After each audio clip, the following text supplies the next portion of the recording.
Welcome to the Rob Liefeld Show featuring Robservations. I bring over 40 years experience in the world of comic books and entertainment. Across 5 decades, I offer insights and opinions on the business and the art of comic books and pop culture. If it's happening in games, in streaming, in movies, in comic books, we are covering it and discussing it right here.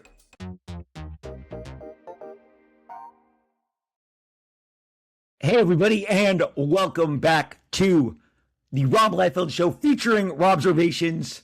And it is a brand new year. 2026 is upon us, and we have so very much to discuss. I hope you had a great holiday. I hope you had a great end of your 2025. I hope you had a great end of your 2025. And I am so excited that you are here, and we're going to talk comics today. This show, as I say in the bumper that you see beforehand, I just want to emphasize more than anything, because sometimes I think about this show. This show is so weird to me. It's not monetized. It's not a show that is meant to make money. It's something I did, as many of you know, in the spring of 2020. Very lonely, very isolated. I decided to start podcasting and talking comics, hoping to reach an audience of people who wanted to hear about my experience. This entire podcast has chronicled my journey with comic books since I was a kid, pulling them off the spinner rack, just like this one right here.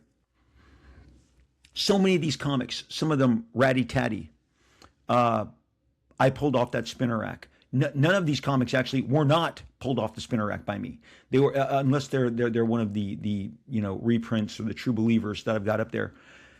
That X-Men annual, pulled that right off a spinner rack.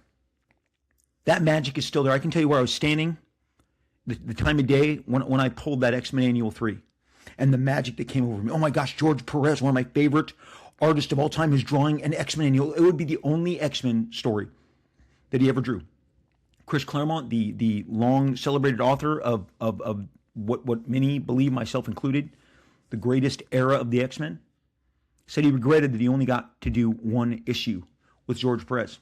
But that magic, those memories, my tracking of my passion of comics, which began at 7 years old in 1974, I never looked back. I became more and more and more addicted, increasingly addicted. I still talk about it with my family, my friends, how I would, especially Christmas money. We just came out of Christmas. When I got money from Christmas from relatives, that was in my budget for next year for comic books. Oh man, I've got $20. I've got $30 that I can put towards comic books. That'll stretch me to April. Maybe a special back issue at the comic book store, because, I discovered comic book stores around 1980, 81, middle 1980, 1981 is when I started to frequent them. I could get to them on my own, didn't have to beg my parents to take me. I would bike ride. I've shared some of those adventures with you guys. This show, ultimately, what I'm here to tell you, it's not an important show. This is not an important show. This show is a show about fun and the love and the passion that we genuinely share of comic books. Now, of course, this show is going to be loaded with my opinions and my experiences. I was fortunate as a teenager, 18 years old, to get hired to do comic books. I started making comic books as a teenager in 1986.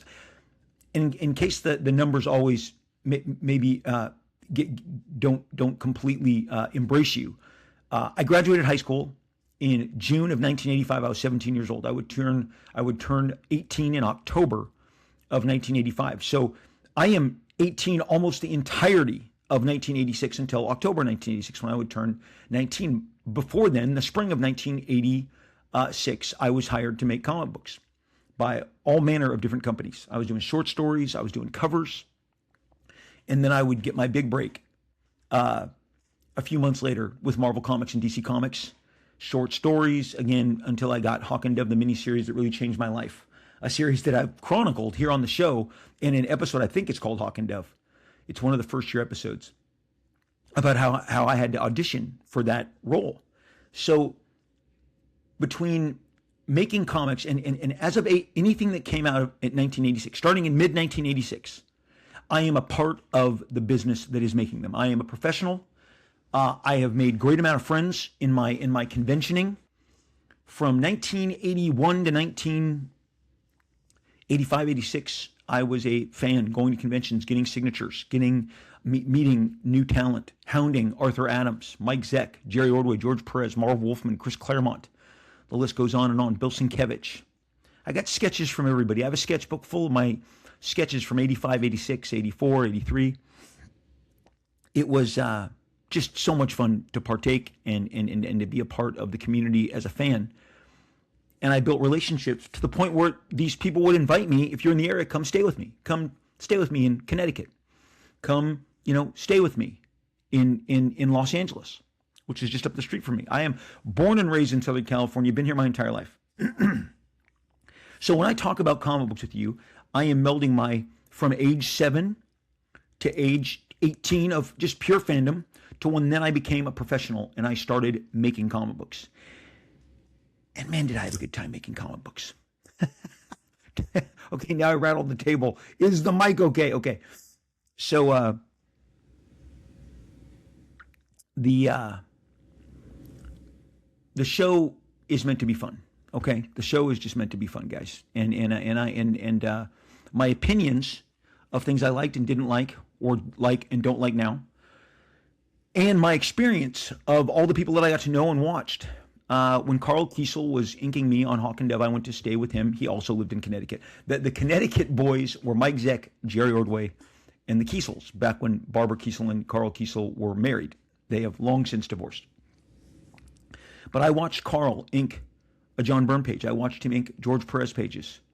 And he talked to me about his approach and how they felt about his inking and how he had to adjust. And I would later take those conversations with me when I approached him about how I was hoping to have my work inked, especially after the first issue.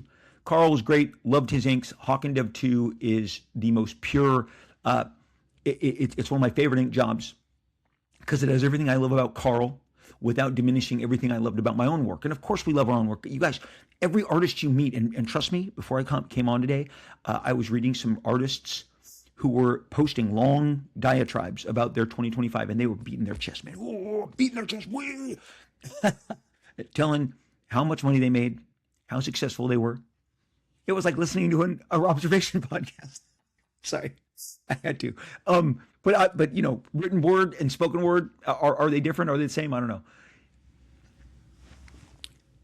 Artists, we like our own lines, okay? And we want them preserved, and that's why we tend to, be the caretakers every aspect.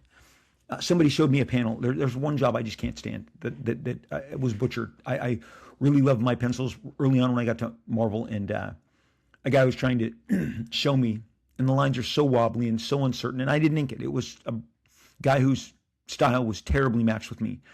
I've mentioned before many times the reason that Todd McFarlane, myself, Eric Larson, we had to ink ourselves was because there was only one Terry Austin. He had been in the business quite some time, wasn't doing anywhere near the amount of work that he used to, wasn't inking anywhere near the way that he would, I would say, in his prime. He was just exiting his prime. He was, there just wasn't guys who wanted to interpret the way that we wanted to, so it was up to us to learn so that our pencils best reflected our inks. And I think it's no small coincidence that Todd's best-selling work, he inked himself. My best-selling work, I inked myself. Eric Larson's best-selling work, he inked himself. We inked our own work to better reflect what we wanted on the page. And when we got to that, we made that connection. You guys responded in kind. So there's always going to be my opinions permeating and stories of my experience, because they have certainly made me who I am. And I am not someone who is without achieving some benchmarks in this business I'm very proud of. And as we enter into this 2026, we are now in the 34th anniversary of Image Comics, which I'm going to mention a lot during this last year. Image Comics had a great 2025. I was so thrilled that I was part of the success that they achieved with Battle Beast, with King Spawn 50, with oh man, the new Tynion book, that's Exquisite Corpse, okay? Exquisite Corpse. So many great books, so many big milestones. Youngblood coming back, you guys embracing in a way that I did not anticipate at all.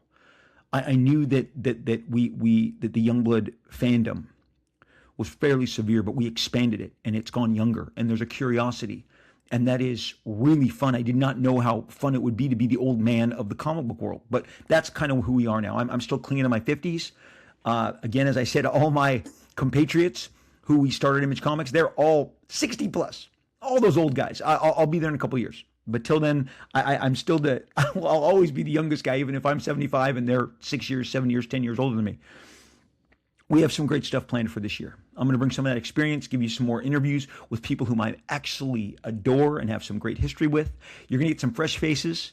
I've been really taking this time to build the show in a different way and really research these last several weeks. Go into the research, plan what I wanted to share with you. I have shared already so much, and every time I think that I can turn the faucet off, I find all these new reasons to keep it running. And I hope you're going to be here alongside me. It's going to be fun. That's what the show is about. It's about fun. 2026. I can't believe it. Can you believe when we were just thinking 2000 was a big deal? Ooh, sounded so sci-fi and space age. There's anniversaries galore. And I felt like that was the first thing we were going to tackle. Coming out the gate, the anniversary episode is what you're listening to. And you're going to find out exactly what that entails right now. And there are a bunch of anniversaries. But when I was... I guess I was 8 in 1976. Summer of 1976, I'm 8 years old. I don't turn 9 until October, which is how I get to be 9 in 1977. And in 2026, we are now 50 years from what was called the bicentennial. Okay, the bicentennial, and everybody jumped on it. Everybody, publishers, toy makers. Our coins reflected. I've mentioned it often, and I've brought relics from 1976 here today. The bicentennial, nothing excited me more than mailing away for this calendar right here. I'm holding up the Mighty Marvel 1976 bicentennial calendar. It is mimicking the imagery of the Revolutionary soldiers who were famously portrayed on all of the bicentennial material that was going through 1976. And you've got Hulk on drums, on the flute cap, and marching along carrying the flag is Spider-Man. Got the bicentennial eagle on the back here. Yes, I have kept this in pristine shape, all of my calendars.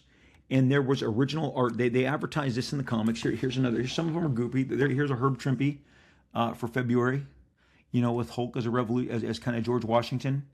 Okay. Obviously, January was Captain America. And kind of reflecting the invaders. Not all of them incorporated a Revolutionary War, bicentennial theme, harkening back. But this Gil Kane Conan leading revolutionary, soldiers is pretty ridiculously awesome. Okay, that is, in case you're wondering, you want to Google that. That's April. If you're listening to this. The Captain America in July against the Declaration of Independence is pretty fantastic by John Romita Sr. It's pretty great. And this year we're doing this 50th anniversary. See, here it's just this is the Defenders in September running against an old Revolutionary War, Declaration of Independence era American flag. Always love the look of that flag. There's a Silver Surfer one here, and I was like, this doesn't. The Silver Surfer one is the one. Yeah, like I said. Oh, I guess they are. They're flying above the boat. Okay, so they did incorporate it. In my mind, I did not see the boat. Yeah, sorry, I got this nick on my hand. As an artist, you tear up your hands all the time. I had a guy on a live stream tell me I need to avoid scissors. I've been using scissors and blades for 50 plus years here. So, the bicentennial calendar, 1976 was just an amazing year as far as I'm concerned in the year of comics. So like I said, I'm 8 years old. I've now amassed a bit of a collection. I started with like Avengers 140, 141. So now a year's ticked by. I've already read Avengers 150, and I'm going to share with you some of those great those great comic books from 1976. Within just 1976 alone is a bunch of anniversaries. But so 2026, so 50 years ago, 1976, the bicentennial. We're going to be re-engaging in the centennial because now it's 250 years instead of 200 years, okay? And you're probably, maybe I should have Uh, what are we calling it? What are we calling America at 250? Have they gotten a name for it yet? Um, they're just calling it America 250. All right, I'm just Googling this. But the bicentennial. Uh, Pretty great. Wait, is it called the semiquincentennial? Oh, that sounds terrible. Also called the oh my God, the semi-quincentennial. Not loving that. Boy, did we have it way better with just the bicentennial. Okay, so that was a big deal in comics. Like I said, Marvel did their calendar, which was great. They were doing calendar. I have the 1975, I have the 1977, I have the 1980, I have the 1980, 1979. All of these calendars, but this one thematically was really cool. And you got George Perez in here. You got like I said, we got Jim Starlin, we got Alan Weiss, we got Herb Trimpe, we got John Buscema, we got Keith Pollard, we got Gil Kane. Incredible artists as I'm flipping through this. Let me show you the George Perez one. The Avengers one is pretty great. Well, I think it's George. Maybe it's, but this Avengers one is great. So you got 1976, so that's 50 years ago. But also what's getting a giant anniversary this year, and you're going to hear a lot about it because you've already heard a lot about it. I don't think I've done more podcasts on any one figure than on one Mr. Frank Miller.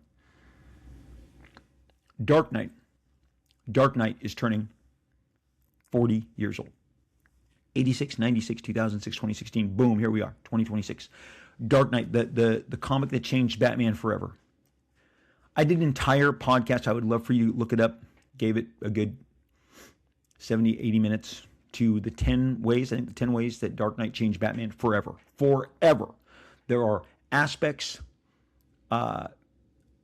points of interest that Frank Miller brought to the Legend of Batman that were so embraced by fandom. And I was there. I was part of them. I've talked to you about it.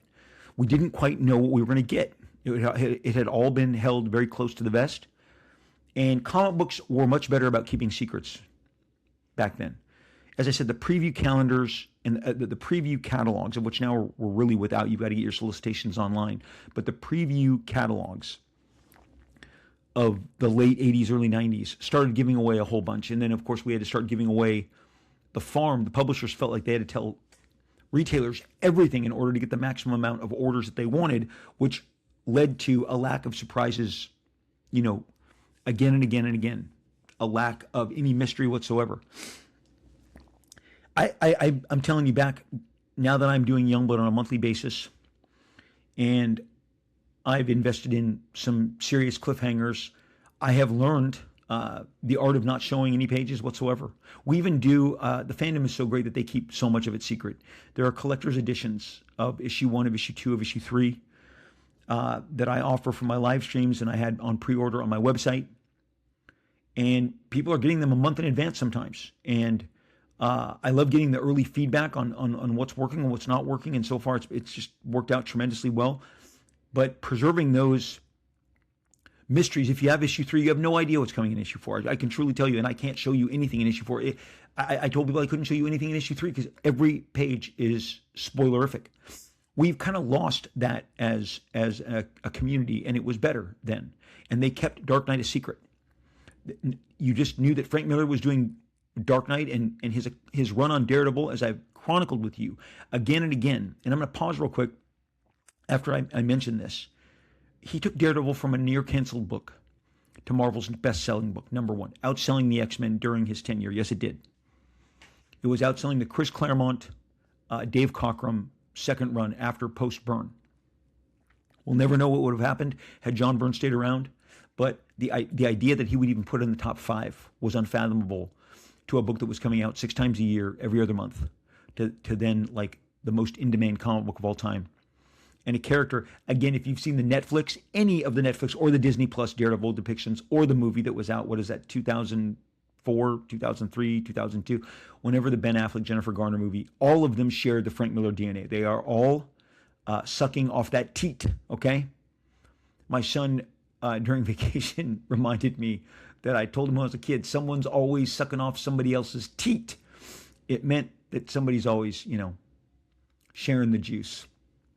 Basically, nothing's original. We're all just, you could say that Kobe Bryant was sucking off Michael Jordan's teat in regards to, borrowing all the stuff that he did. We're all influenced. I went and watched a documentary that I really enjoyed on Eastman and Laird's Teenage Mutant Ninja Turtles, and they will tell you openly how much they were influenced by Jack Kirby again and again and again, just wearing it right out on their sleeves. Again, Jack Kirby's teat powered an entire industry. It's great. Kevin Smith says Jack Kirby established the modern day comic book art style, and he's right. Broke the mold. Completely took comics in a new direction, and that is and should always be mentioned. And this leads me to what I was going to say. I was consumed with Beatlemania over the last 6 weeks and watching all things Beatle related. A couple years back, Peter Jackson got all that footage from their one of their last extended recording sessions, and they aired it called Get Back. And they had this killer coffee table book, and God bless Joy Liefeld. She surprised the crap out of me that Christmas. She got me that coffee table book. So I always flip through it, and it's on Disney Plus, nonstop, 24/7. You can look it up. It's really intriguing, and you can see the band is tired of each other, and they are headed towards the exits, but they rally for one more album before they give it all up. Well, the Beatles anthology was just airing on Disney Plus. They clearly have a huge investment in Disney, which is in the Beatles, which is weird in that Sony is making the four. If you didn't know this, they're making a Paul McCartney movie, a John Lennon movie, a Ringo Starr movie, and a George Harrison movie. They've all got some great casts. The director, oh man, he did some of the James Bond movies. I think they're scheduled to come out in 2028. So if you think that you're going to be able to escape the Beatles, you're not. But right now, we are in a lull. This Beatles anthology restored with a brand new episode.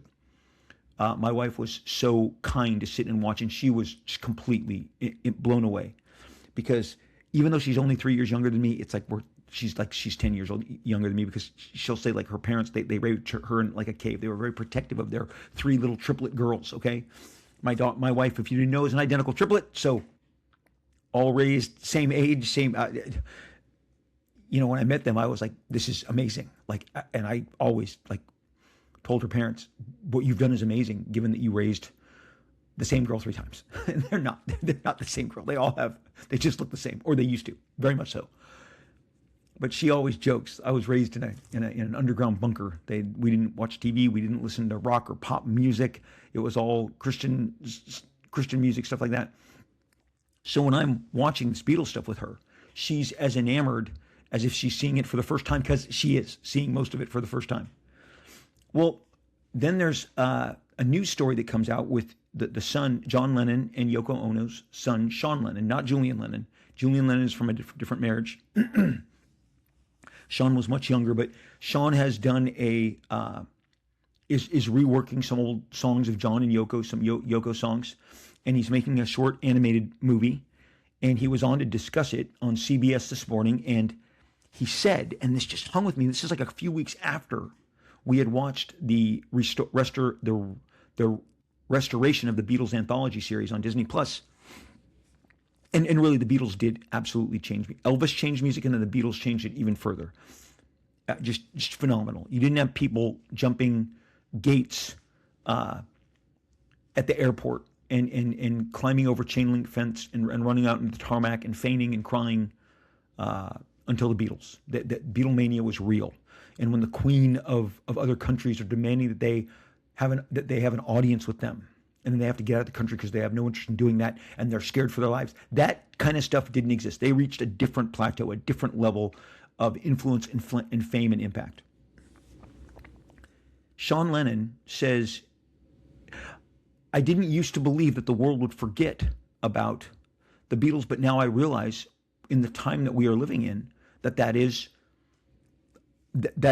more likely to happen than I believed. I believe people have forgotten. I have a long-standing bet with my wife that look, you're going to say this is morbid, whatever. Don't act like you don't talk about morbid stuff with your partners and with your friends. I've often said that the word Deadpool was introduced to me by my mom because when one celebrity died, my mom would blurt out when I was 5, 6 years old, two more are on the way. They always die in threes. You've probably heard this. You can't possibly be hearing this from me or from the rest in peace Patty Liefeld for the first time. There's no way. And she says it's the Deadpool. That's a Deadpool. And it wasn't like she was gambling or putting money on it, but she just and inevitably, you guys, it's so freaky, but it always seems to be the case. One dies, and within 72 hours, two more have passed, all from different, an actor, a musician, a playwright. It's crazy. And I have told my wife that I believe Paul McCartney is the last most famous person that will, the whole world will cry. It will stop. It will, because the Beatles were so important to an entire, my parents handed them down to me. I handed them down to my kids. Joy obviously skipped it because she was, as she said, in the basement or in the cave. But we continue to hand it down. Now, then you're like, Rob, didn't you just say there's movies coming? Yes, yeah, movies coming out of the Beatles? Yes, and they can't come fast enough because I do believe the world is forgetting about the genius. And when I, as is the want of social media, of course, I put out that all love the Beatles, and inevitably eight people will tell me they're overrated, they're crap, they don't know why anybody likes that stuff. It's crazy. I believe if we don't talk about certain comic book bodies of work and certain creators, that they're going to be forgotten. Whether it's Neil Adams, whether it's Kurt Swan, Jack Kirby, Frank Miller. Frank's alive. He's among us. And his work lives every time a new Batman book hits the stands. I see it in the Fraction stuff. I see it in Absolute. I see Frank Miller's imprimatur. I see it everywhere. I see his influence. People are reluctant as ever to give credit to that which came before because they feel it'll take away from their achievements. Celebrate what you're taking stuff from.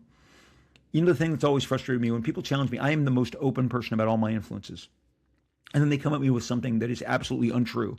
And because I tell them it's untrue, somehow I'm hiding something. I'm the most out there, honest person of all space and time.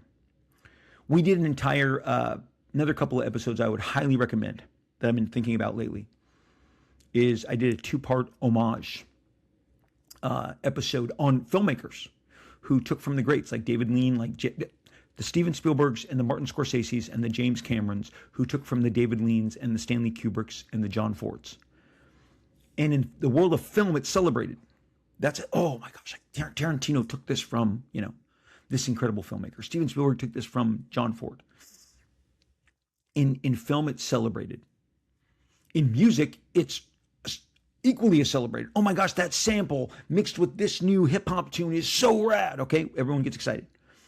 In comics, it's shamed. It's looked on as shame. We cover this in 2 different episodes. I go really, really, really deep into the history of homages that began in film and then how it goes through music and then lands with comics. And somehow we have such a low opinion of ourselves. But whenever I have, especially a cover, you could always put an after. I just did a cover for Youngblood number 100 that I modeled after Keith Giffen, and it says after KG. I like to put the initials because it makes you work a little harder. But it's there. There's only one KG in comics, Keith Giffen, okay?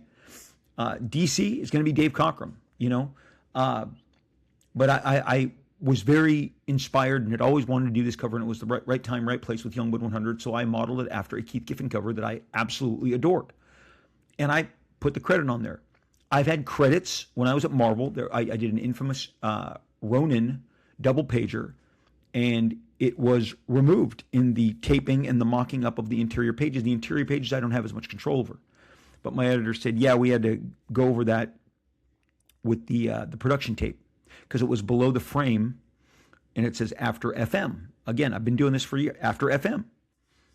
And it was so obvious. And it was so obvious that even if I didn't, it was obvious. It's the entire sequence is so ridiculously, obviously lifted from Ronin. Why would I ever try and obscure it? And the guys that I looked up to, the Starlins, the Gil Kanes, the John Burns, the George Perez's, and yes, even Frank Miller, had swiped, homaged, Gil Kane, Jack Kirby, All Manor, Mobius. And I would always, I get it. I got what they were doing. It didn't seem like thievery to me. I get it. They were giving a nod. It's a way to say, hey, man, I dig you so much. I base this off of you. I want it's a tribute. People used to make fun of that. Oh, it's not a tribute. It's stealing. But in movies, it's celebrated. The double standard on this it's ridiculous. It is absolutely ridiculous. But I see people who will not properly credit all the influences they're taking from. Whether it's Grant Morrison, whether it's Frank Miller, wherever we have become less genuine, less sincere about our intentions. And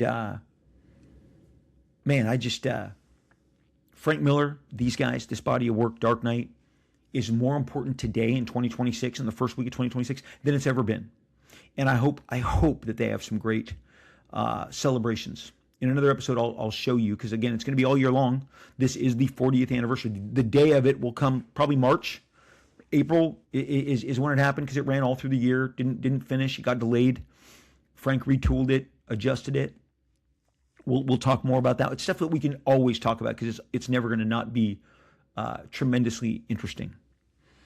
But Frank changed comic books. People started thinking that the format of Dark Knight, literally, publishers had discussions. We should do more in that format. People are now digging that format. They eventually settled on square-bound, because Marvel didn't want to call it the Dark Knight format. Oh, like Dark Knight, the Dark Knight format. It immediately was something that you recognized. The square-bound 48-page comic book held together with glue, not staples. Kind of a mini graphic novel. Bigger than a comic, not as big as a trade paperback. Well, they said it's the square-bound. And at some point, I think it was like the prestige format. Prestige.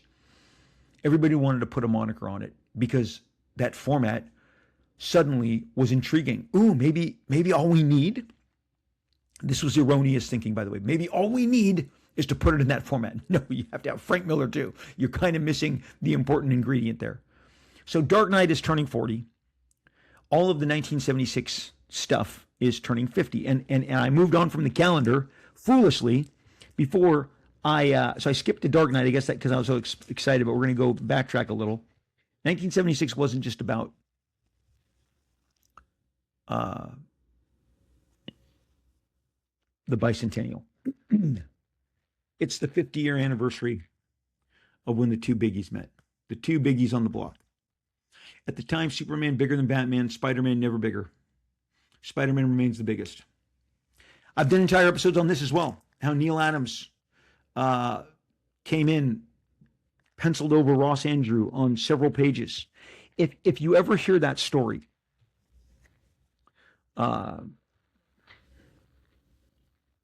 here's my unsigned one, nice double boarded, triple boarded.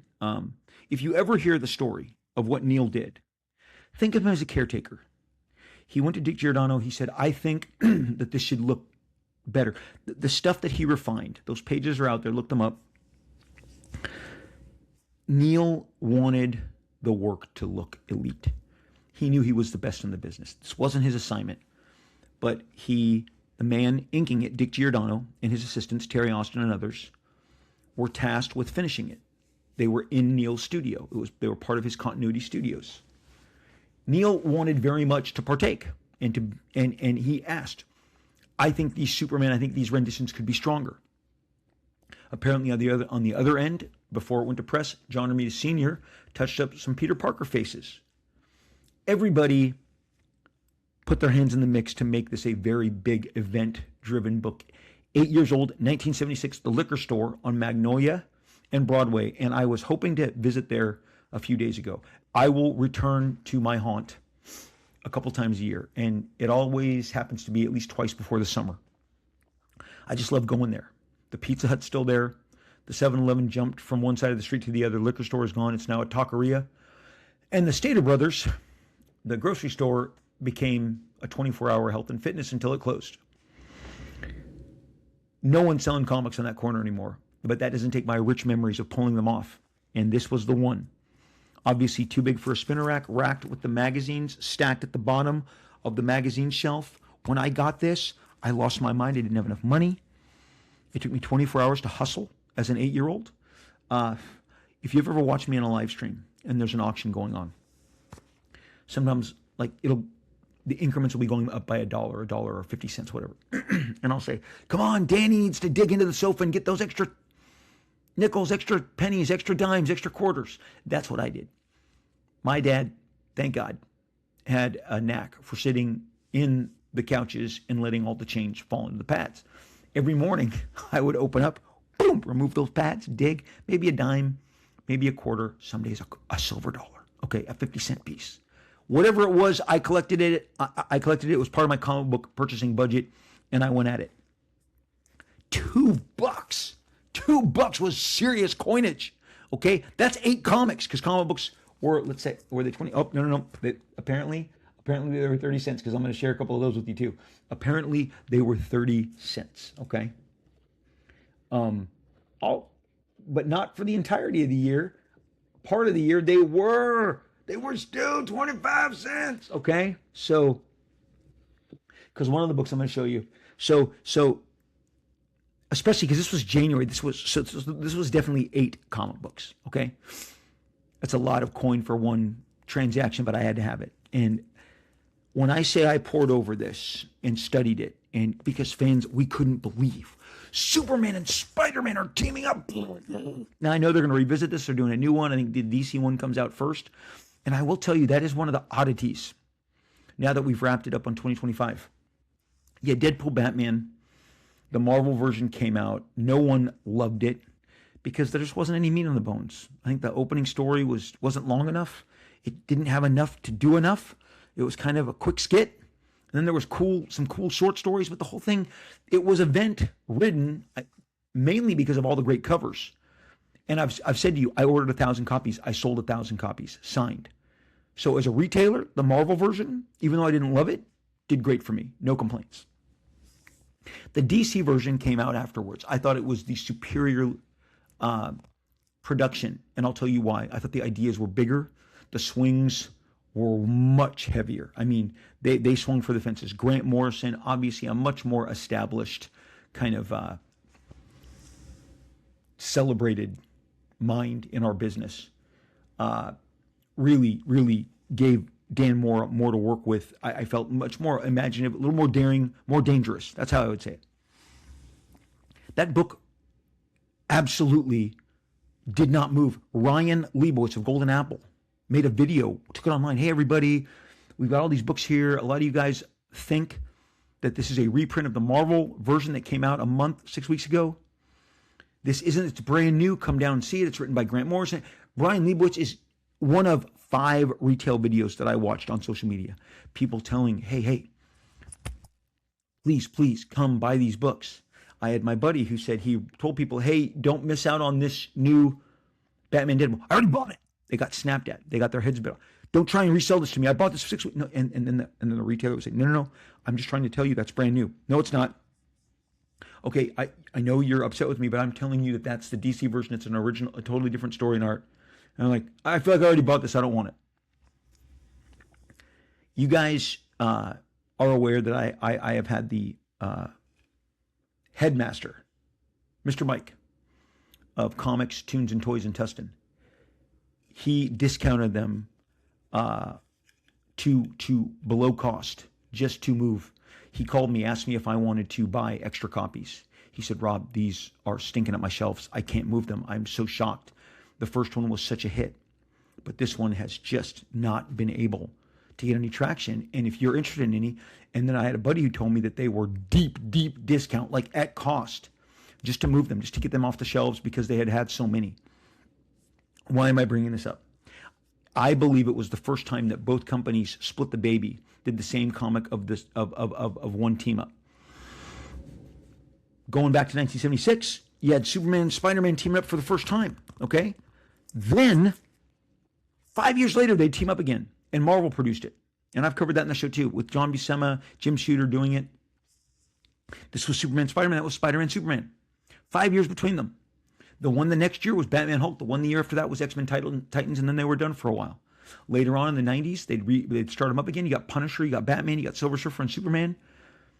You got all manner of different mixes and matches.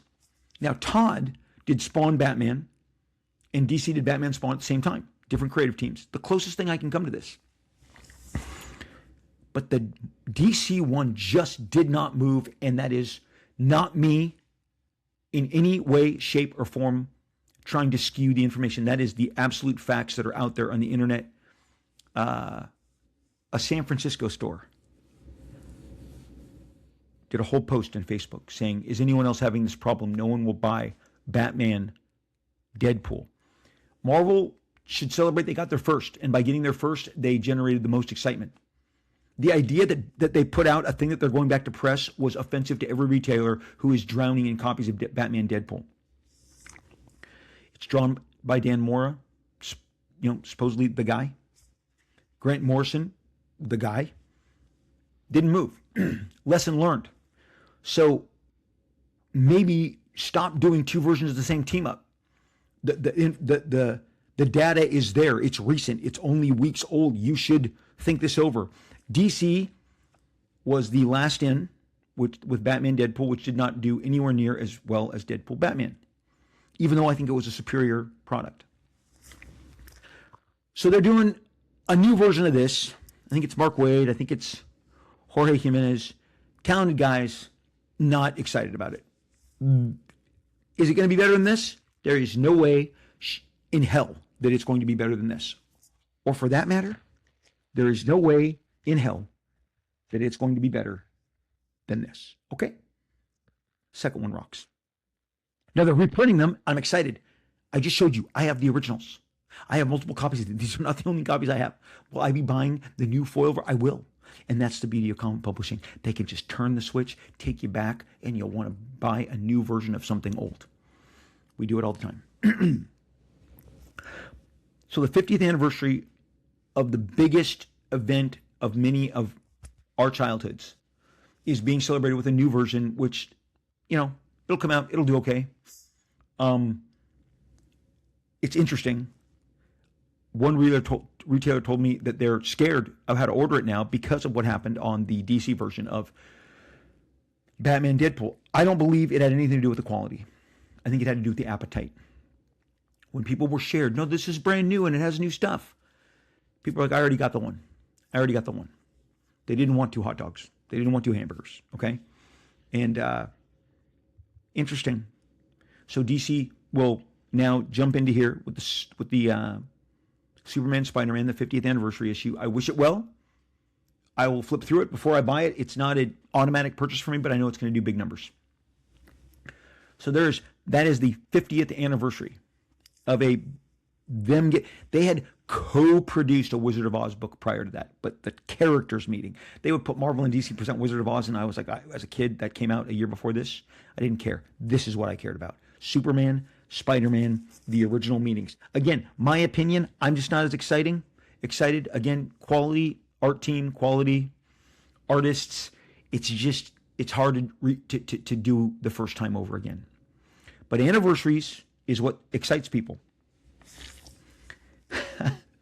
You got Superman, Spider-Man, 50th anniversary. You got Dark Knight is coming up on its 40th. We're in the 40th anniversary year. We're in the 50th anniversary month for Superman, Spider-Man. It is going to be the 30th anniversary of one of the biggest, most controversial moves in the comic book business. Heroes Reborn turns 30 this year. I'm going to look you right in the, I'm going to make eye contact with you right now. I'm going to be as direct as I can. Marvel is calling people about doing Heroes Reborn 30th anniversary work. Those people are telling me, I got the call. They're not getting Jim Lee, I don't think. Maybe they'll get a cover out of him. Maybe that's part of their mutual. They're getting nothing out of me. That's fine. I said my piece. I was very proud of it. I did the 10-year anniversary with Onslaught Reborn, which I'm very proud of. But they are going to celebrate it. It's happening. So you got 50 Superman, Spider-Man, 40 Dark Knight, 30 Heroes Reborn. Heroes Reborn was a big deal. We took these books from the lowest sales they had ever experienced to the highest sales. I expect this year, with blind bags and with all sorts of other stuff, and with Avengers Doomsday coming, that Marvel will finally achieve and outsell my Avengers run, which has been number one for 30 years. That'll probably end this year. I have had the record of the best-selling Avengers comic ever for 30 years. It was fun. I enjoyed it while it lasted. I am sure that they've tried to. I thought they were going to topple it a couple times in the 2000s. They didn't. They put Wolverine and Spider-Man in the comic, and they still couldn't. But now there's different methods with which to do this, and I think all of those will be deployed. Because given my relationship with Marvel, I'm not sure that they would love to see that. I'm certain they would love to remove me from that,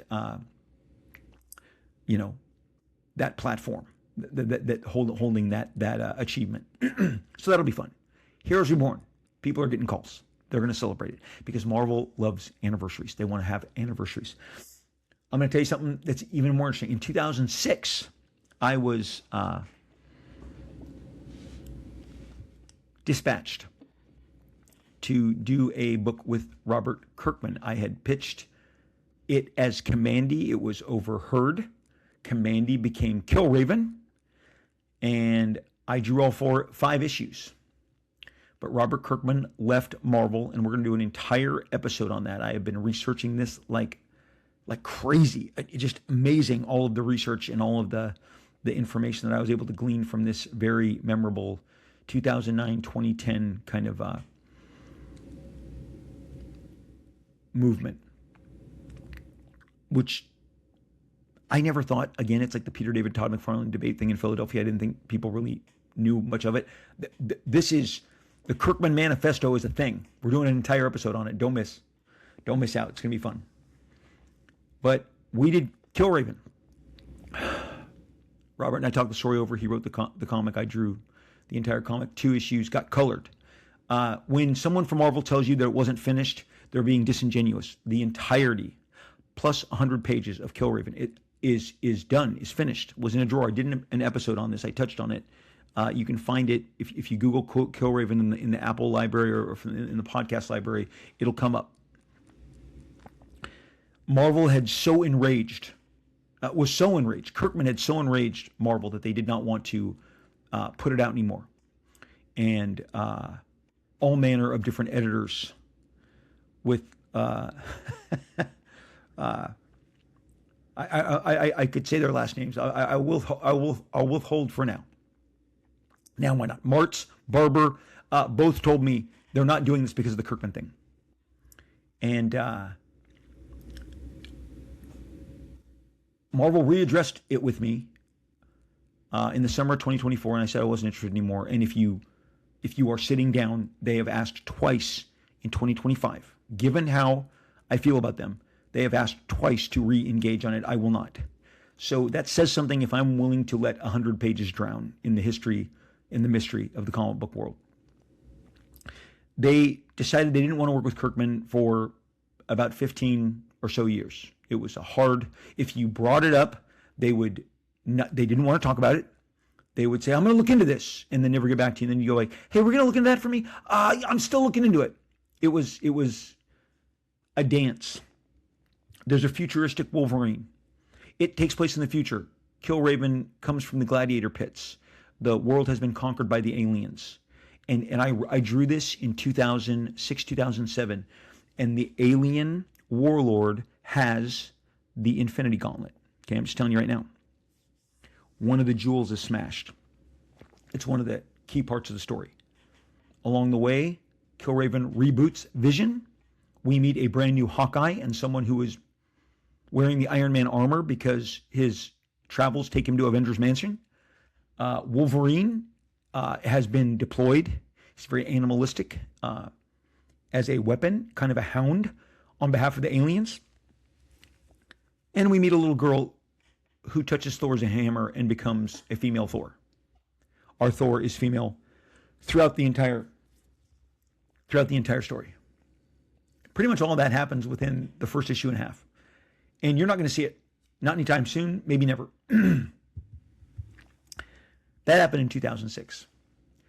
5 issues. Marvel paid me for it. I have the paycheck. I have the original art. I have not sold that original art. I may have given 1 or 2 pages away, but I have all of the original art. This comic doesn't, it's not just an idea. It exists. It was made. When they say it wasn't finished, that's because they wouldn't let Kirkman script it. They didn't want anything to do with it. They didn't want it. They wanted to shut it down. So that turns 20 years old. That turns 20 years old. And there's a final anniversary. It's going to be 10 years old in February. We're already in the calendar year. It's 10 years old. You were seeing commercials all through the holidays in 2015. Deadpool, the little movie that could, turns 10 years old in 2026. 1976, 1986, 1996, 2006, 2016. 2006, The Wrinkle. I'm celebrating something that you don't know about, you haven't seen, you haven't held, but it will always resonate with me how completely ass backwards. They engaged me, they paid me, and they sat in it out of spite. Killraven is Marvel's version of the Spite Store, okay? We'll open a coffee shop right next to you, Robert Kirkman. Oh boy, if you only knew how upside down that story and that relationship, I can't even, okay. Anyway, sticking with 1976. 1976 brought 2 milestones for the X-Men. Issue 100 of the new team. I'm not going to take this out. This is the nicest copy I own of this. This is the single best. I'm holding up X-Men 100. X-Men 100 came out spring 1976, the bicentennial year. It's 25 cents. Dave Cockrum drew his ass off in this. It is as good as Giant Size X-Men #1 was, as good as 94, 95, everything leading up to this, 99, 100 is chef's kiss. It is Dave Cockrum's single, most beautiful. He penciled it, he inked it, he had such a way with his inks. He was such an incredible storyteller. The idea, you want to talk about staggering, this on the spinner rack at the liquor store. Ooh, the old X-Men are fighting the new X-Men. What? I won't spoil it, but it's a keeper. That's probably $1 million cover if that ever makes it to market. Whoever has this, ka-ching, okay? We're going to talk a lot more about original art going forward. This is our first episode back. I want to do the anniversary thing. One of my favorite Avengers storylines came out in 1976. No one ever talks about it. It's not part of the celebrated runs. It was, let's call it the Serpent Crown. That's a Jack Kirby cover. That's a Jack Kirby cover. And that's a Jack Kirby cover. The issues that I'm holding up are issues 154, 155, 156. 154, when Atuma sends Tyrak to attack the Avengers. I will go here. I have like about 5 of each of these. And I mean, look at the detail in this artwork. I'm showing you a page from 154 when the Avengers defend the mansion against this brand new character, Tyrak, and he is incredible. He's taken down Scarlet Witch. He's, taken on Iron Man here in these shots. And I always love this. Jerry Conway wrote this. Love Jerry. Jerry's still with us. He's fantastic. So many great memories of Jerry Conway comics. And stick it up your Sargasso. I'm like, what's a Sargasso? Okay. And shove it up your Sargasso. There it is. But what a Jack Kirby driven George Perez, a Jack Kirby inspired George Perez Captain America shot of him taking on. This, I didn't grab the supervillain team up. I did an entire podcast on this crossover, and it's all about when Marvel shipped an entire crossover out of order. They shipped part 3 before they shipped part 2. So it was released 1-3-2-4. George Perez did 2 issues. Jim Shooter, yes, your future editor-in-chief, drew the entire issue of Supervillain Team Up. Check it out. Great Gil Kane cover with Iron Man squaring off on Dr. Doom. It's probably going to get more glow up as we get closer to Doomsday. 1976 was rich with excitement. Some peak George Perez. His Avengers stuff is my favorite work. Yours, maybe Titans, maybe Crisis. It's this stuff. The power. George talks about, he reveled in the power of Kirby while he was at Marvel in his first outing. And you can see it. It's all over the place.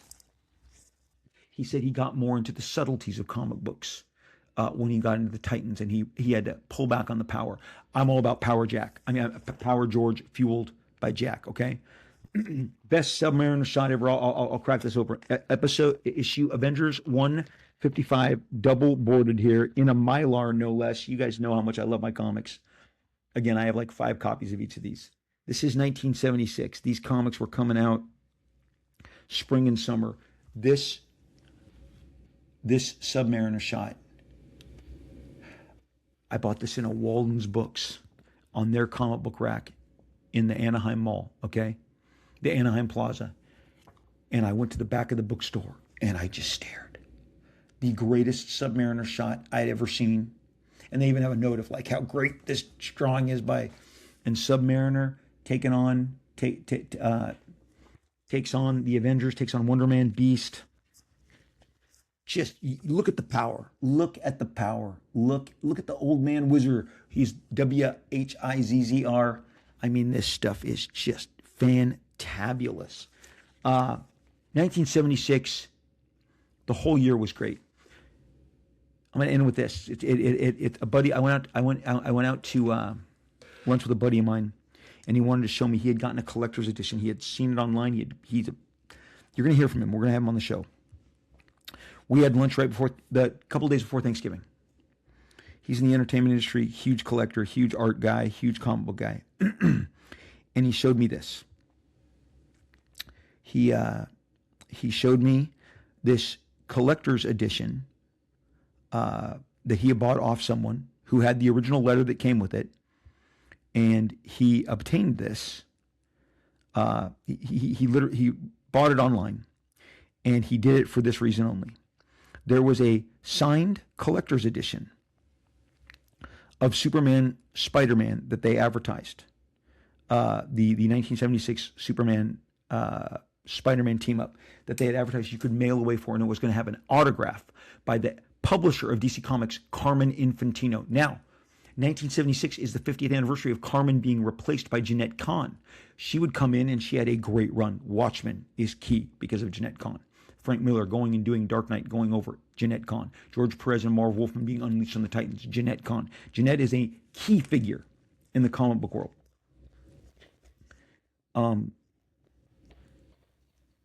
He had the copy that he bought, the copy of Superman, and like my other copy that I was holding up earlier, it has a Stan Lee signature on it. Well, it doesn't have a Carmen Infantino signature. And the whole reason that it was so intriguing, because again, so many times we're buying pieces of history. I'm going to hold this up to you, and then I'm going to read it, and then I'm going to read it to you. This is the letter that came with it. Hopefully, it can focus on my ridiculous screen. Come on, just give it to us. Come on. I hate that. It's hard to see under any circumstance. But it's from Superhero Enterprises. Are you going to give me? It's worth one last shot. Nope, you're never going to see it. What a waste of my time. But I'm going to read this to you from Superhero Enterprises. It came with the book that my buddy bought, and he thought I would appreciate this, and of course I did. So much so that I said, "Could I take a picture of that?" It says, "Dear collector, we are very sorry to advise you that Carmen Infantino is no longer associated with DC Comics, effective the end of January 1976. I told you, Superman, Spider-Man came out, I think, January 2nd, 1976. So, man, the calendar turned. 1975 was just in the rear view. By 2 days, boom, this came out. Effective the end of January 76. Rather than disappoint you and not send you your signed and numbered copy of Superman vs. Amazing Spider-Man, Stan the Man Lee has graciously agreed to continue signing and numbering only 2,000 copies of the greatest superhero team-up of all time. Enclosed is your signed and numbered copy. Treasure it, for it is truly one of a kind. Superhero Enterprises. P.S. If for some reason you should choose not to keep this volume, it must be returned in good condition within 10 days of receipt of this for a full refund. Superhero Enterprises was located in Dover, New Jersey. And of course, you're not going to see it, but there it is, complete with great glare. Let's see. What if I did this? What if I did this? Nope. Can't do it. Anyway, I just read it to you. And my buddy showed it to me. His copy signed by Stan with this letter, and he bought it off a collector. So this was the kind of excitement, the kind of interest that was being generated 50 years ago. And I know they're going to re-celebrate it. They're going to not re-celebrate. They're going to celebrate it with this new version. Nothing will ever top this. Those Neil Adams polished splash pages and faces and all that is just so incredibly juicy and brilliant and beautiful and amazing. A lot of anniversaries. 1976, Superman, Spider-Man. 1986, 40 years, Dark Knight. 1996, 30 years, Heroes Reborn. Bigger than just a comic book event. Changed the industry. Marvel outsourced for the very first time. 2006, the 20th anniversary of the mysterious Killraven that you're never going to see. 2016, Deadpool, the movie comes to life. It finally, after years of not being greenlit. I'm there in March of 2015. That anniversary's already been 10 years. With Tim Miller, with Ryan Reynolds, with Rhett, Paul, everybody, Morena, watching them bring Deadpool, my beautiful Deadpool, to life. Do I have it over here? There it is. All right. Never far. He's right behind me. He's right here. Mr. Deadpool. His movie turns 10 years old this year. We're gonna dwell on that further. What a fun time. Thanks for welcoming me back. We have so much to talk to this year, so much to talk about, but 2026 is rife. That 26, man, the 50th, the 40th, the 30th, the 20th, the 10th, lots of stuff. Jeanette Kahn replaces Carmen Infantino to the point that he can't sign the books. No, I guess Carmen must have said, F this, I'm not doing it. Carmen, famous for having a bit of a temper.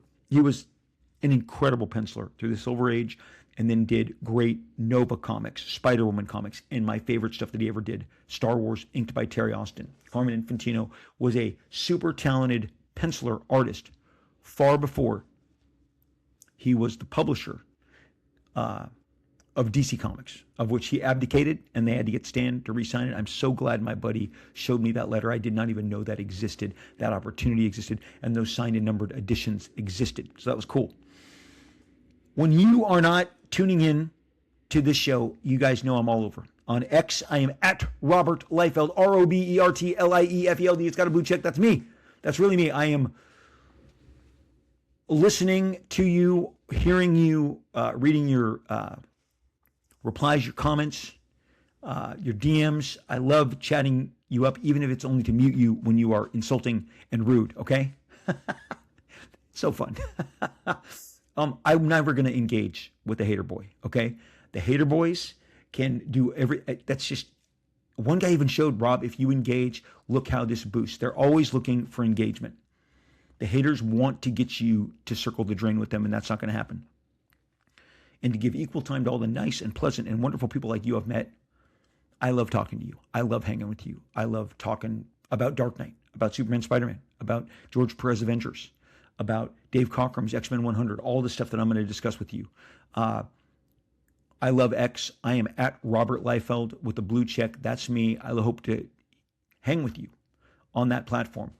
Over on Instagram, I'm at Rob Liefeld. Another blue check. RoBLiefeld. We are doing some crazy amount of content. You guys have really, I've gotten so many notices from all of you.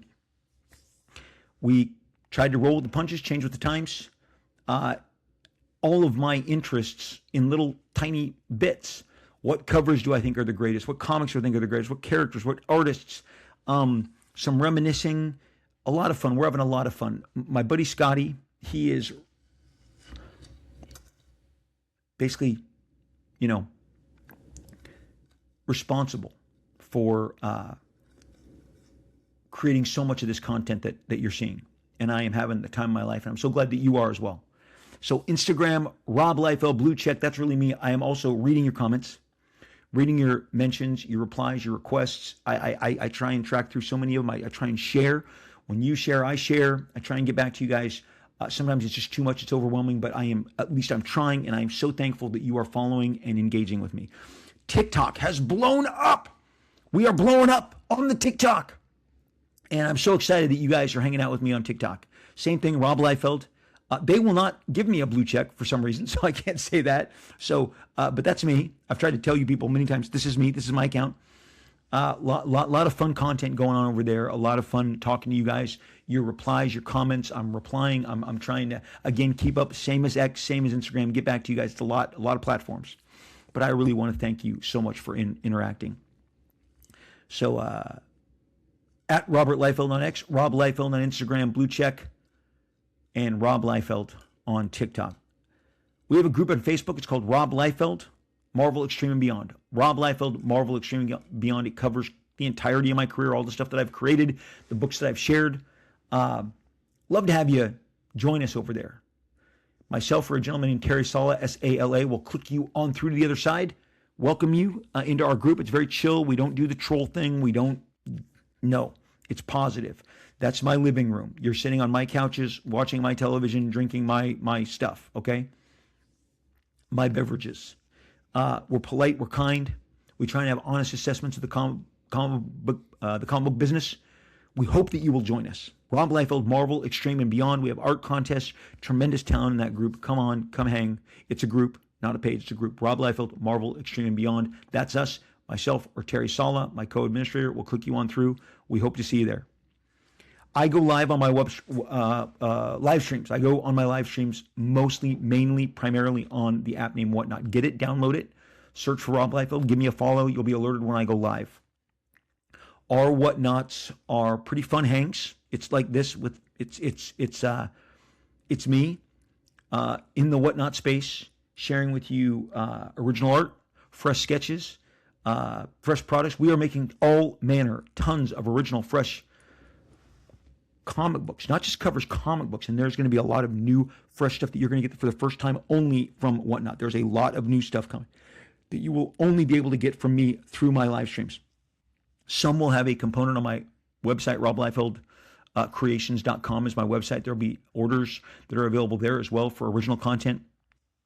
But it always makes its way in a version that is only for my Whatnot subscribers and followers is always there. We are giving you very limited edition exclusives, collectibles that seem to only be growing in demand. And with the explosion of Youngblood and the incredible success of that book and the reach that it's had, we would be foolish not to feed that machine. And of course, there's going to be expansions. You guys have wanted expansions. You're going to get it. You're going to get it in ways that blow you away. And there's all new, brand new, when I say brand new, I mean all new, never before seen concepts and characters that are going to be coming your way only through Whatnot this year. Rob Liefeld, give me a follow. You'll be alerted. We generally try and do two shows a week. We may go to more. I appreciate you following me, and I love live streaming. We're going to do a couple of eBay lives here coming up as well. So be on the lookout. I'll tell you about them on this show if you tune in. Above all else, I just appreciate that you're here with me. You're hanging. Tried to establish with you. We're just having fun. Some benchmarks this year, some big stuff. Batman's Dark Knight, big deal. Superman, Spider-Man, I hope they can stick the landing. First one's a tough follow. And the second one, both of those, by masters of the craft. Masters of the craft. Neil Adams, Jim Shooter, John Buscema, kind of two of those guys are on my Mount Rushmore. Okay, so the first two you should grab. Get those reprints for sure. And swing back, see me. We have some fun shows planned, like I said, some good interviews. Great to be back. We do that. I'm keeping a lid on some of the stuff because there's a couple of really fun episodes coming up. So stay tuned. Thank you as always. Man, I hope your year started off great. I hope it ended in the best possible way, surrounded by love and family. And I hope your Christmas was great. I hope your New Year's was great. And I am rooting for you in 2026. I hope your mental and physical, emotional and spiritual well-being is exactly where you need it to be. And if not, remember, step away, get off the grindstone, get off the treadmill. Take some time for yourself. Later tonight, when it gets dark, I'm getting an ice cream sundae with my wife. I know I am. It's I can only have like one a week, so I'm gonna make it count. And we'll tell stories, and we'll laugh, and we'll talk about our kids. We'll talk about the stuff we're doing. She'll hear some about my work. I'll hear about her pickleball adventures because she sure as heck hit the courts today. You got to make time for yourself. You got to get away. You got to have coffee. You got to engage. You got to embrace and seek other people out. Ask for help if you're struggling. We are all so much more connected, maybe than we even should be. But reach out, ring up that old friend, make that connection that maybe you've let slide, and we're going to be rooting for you every step of the way because life is about people. Yeah, I'm about to get emotional. Life is about people and loving on each other. And I may not like your art, but I'll like you, okay? You know, everything's not perfect in this world, but we should be there for each other. And so I'm rooting for you, and hoping that you're going to be doing your very best right there. That's where I'll be. Swing back by, grab me, hitch me a ride. I'm going to need it. We will. It's back. The show is back. We will most definitely. We will inevitably. We will absolutely talk again real soon.